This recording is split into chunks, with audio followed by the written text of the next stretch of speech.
Hello students, now we talk about methods of international payment. Okay international payment के methods क्या हैं, किस तरीके से पेमेंट होती है। तो सबसे पहले meaning, international payment is a process of payment between two countries. The payment made by the citizen, government और organisation of one country to the citizen, government और organisation of another country is called international payment. यहाँ हम कह रहे हैं citizen भी हो सकता है, गवर्नमेंट भी हो सकता है, ऑर्गेनाइजेशन भी हो सकता है, ठीक है।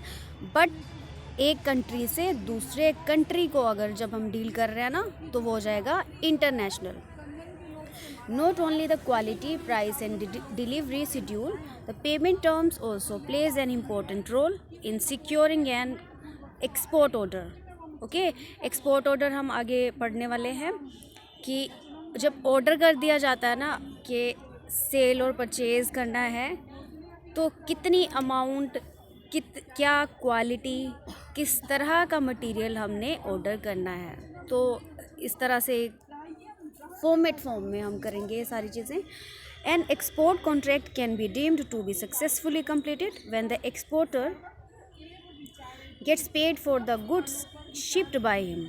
It should clearly specify when, where and how the payment for uh, exports would be made. The method of payment to be settled with a foreign buyer depends upon a number of factors such as agreement between the exporter and importer।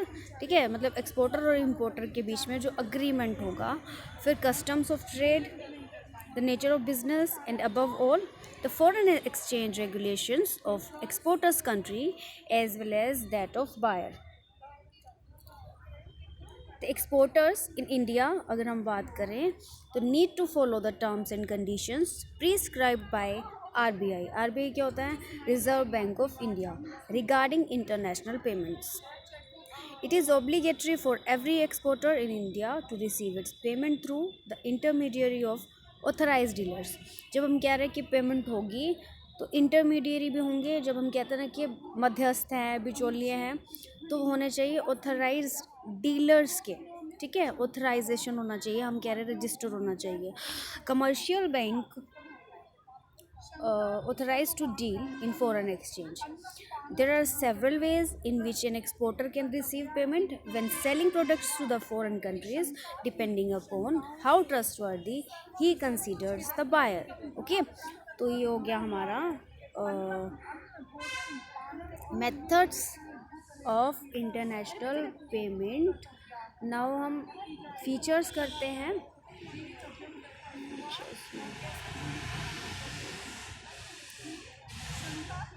Features में देखो, to parties होंगी, ठीक है। दो party तो चाहिए हमें, एक तो पे करेगा, ठीक है, और एक होगा रिसीवर। तो ट्रांजैक्शन बिटवीन टू कंट्रीज़ है, दो कंट्री होंगी, टू पार्टीज तो होती हैं। बट यहाँ जब दो कंट्री की बात कह रहे हैं हम, तो एक हो जाती है एक्सपोर्टर कंट्री और दूसरा हो जाता है इम्पोर्टर कंट्री। फिर इकोनॉमिक और नॉन इकोनॉमिक एक्टिविटीज़ होंगी, दोनों तरह की एक्टिविटीज़ की जाती हैं। लोन है, इंटरेस्ट है, transfer of goods and services है। Economic activities and non economic activities including grant, help, money transfer by non residents etcetera. Then ये कॉम्प्लिकेटेड प्रोसेस है, ठीक है। एक्सचेंज रेट वेरिएशंस होंगे, वेरियस मेथड्स होंगे इधर, ये हम आगे पढ़ेंगे एक्सप्लेन में, ठीक है।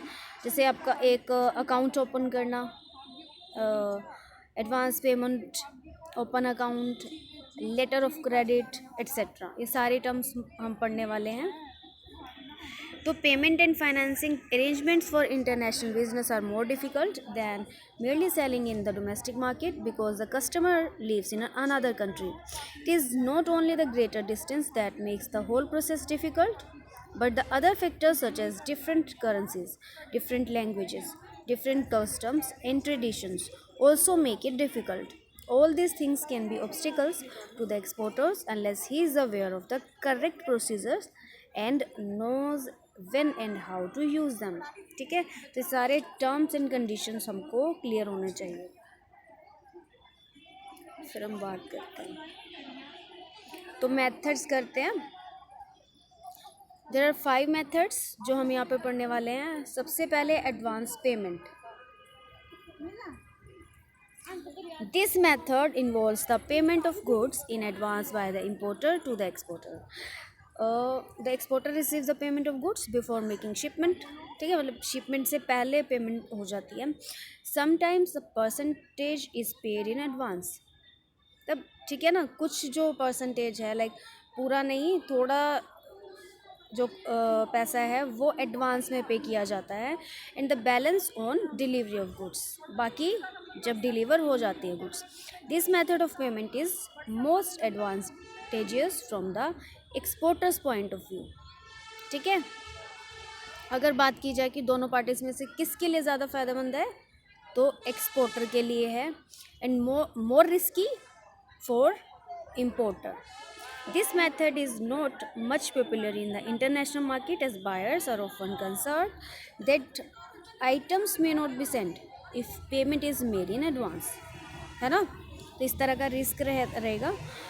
Those exporters who insist on this method of payment may find themselves losing out to competitors who offer other terms of payment.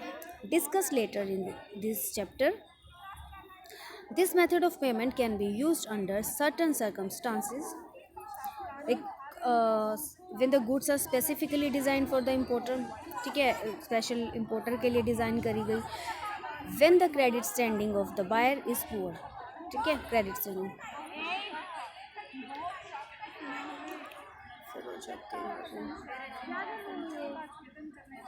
अच्छा, third one is when there is a heavy demand for the goods exported, when the political and economic situation in the buyer's country is unstable, when the goods are rare। तो ये एक certificate है, देखो, certificate of foreign inward remittance issued by the exporters bank when the advance payment was deposited. ठीक है, तो ये हो गया हमारा एडवांस पेमेंट का। Okay, thank you.